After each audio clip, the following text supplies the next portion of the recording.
सुप्रभात प्यारे बच्चों। आज मैं आपको छंद संख्या 19, 20, 21 एवं 22 का भावार्थ एवं प्रश्नोत्तर बताती हूँ। जो प्यारे मंजू उपवन या वाटिका में खड़े हों, छिद्रों में जा क्वणित करना वेणुसा कीचकों को, यो होवेगी सुरति उनको सर्व गोपांगना की, जो हैं वंशी श्रवण रुचि से दीर्घ उत्कंठ होती। राधिका जी पवन से कहती हैं कि हे पवन, यदि मेरे प्रीतम श्री कृष्ण सुंदर उपवन या बगीचे में खड़े हों तो तू वहाँ के बाँसों के कीचकों अर्थात बाँसों के छेदों में जाकर उन्हें बांसुरी के समान बजाना। इस प्रकार से उन्हें ब्रज की गोपियों का स्मरण होगा, जो उनकी बांसुरी सुनने की इच्छा से बहुत ही व्याकुल हो जाया करती थीं। लाके फूले कमल दल को श्याम के सामने ही, थोड़ा थोड़ा विपुल जल में व्यग्र हो डुबाना, यूँ देना ऐ भगिनी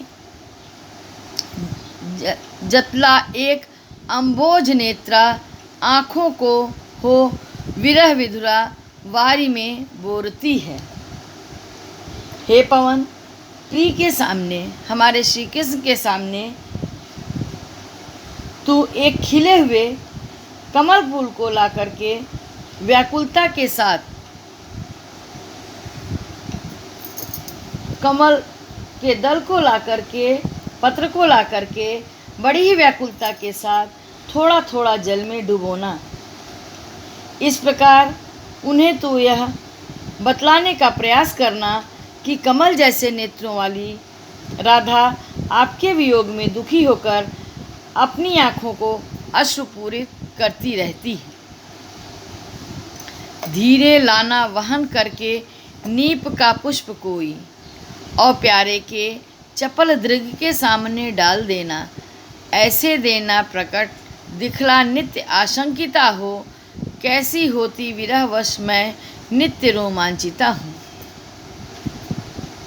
यहाँ पर राधा जी पवन से कहती हैं कि हे पवन, तू धीरे से नीप अर्थात कदम्ब का कोई पुष्प उठाकर लाना और मेरे प्राण प्यारे के चंचल नेत्रों के सामने डाल देना, और अपने इस कृत्य से तू उन्हें यह समझाने में सफल हो जाएगी कि किस प्रकार से उनके विरह में वशीभूत होकर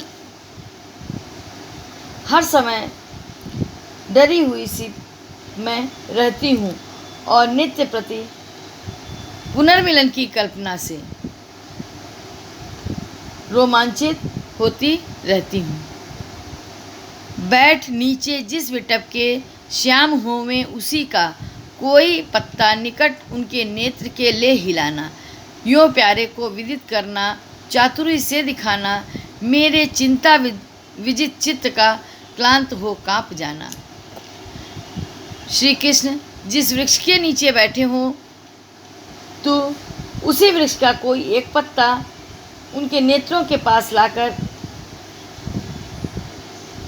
अपने वेग के माध्यम से धीरे धीरे हिलाना, और इस प्रकार तू अपने क्रियाकलाप से मेरे प्रीतम श्री कृष्ण को यह बता सकेगी कि किस प्रकार से चिंता ने मेरे हृदय को उस पत्ते के समान थका दिया है और मेरा सारा बल मुझसे छीन लिया है, जिसके कारण मेरा हृदय सदैव इसी पत्ते की भांति कांपता रहता है। चलिए प्रश्न उत्तर देखते हैं।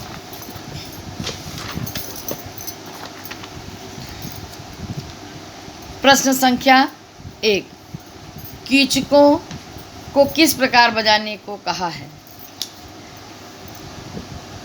उत्तर, कीचकों अर्थात बाँसों को बांसुरी के समान बजाने को कहा है। प्रश्न 2, राधा अपनी विरहावस्था से श्री कृष्ण को अवगत कराने के लिए पवन को क्या उपाय सुझाती हैं? उत्तर, राधा श्री कृष्ण को अपनी विरहावस्था एवं पीड़ा से अवगत कराने हेतु पवन से कहती हैं कि श्री कृष्ण के समक्ष कमल के पत्तों को पानी में डुबाना, ताकि उस दृश्य को देखकर श्री कृष्ण कमल से नैनों वाली राधा की वियोगावस्था को पहचान लें। प्रश्न संख्या 3, राधा ने पवन से कौन सा पुष्प श्री कृष्ण के सामने डालने की बात कही है? उत्तर, राधा ने पवन से कदम्ब का पुष्प कृष्ण के सामने डालने की बात कही है। प्रश्न संख्या 4, राधा ने अपनी हृदयावस्था का किस प्रकार वर्णन किया है?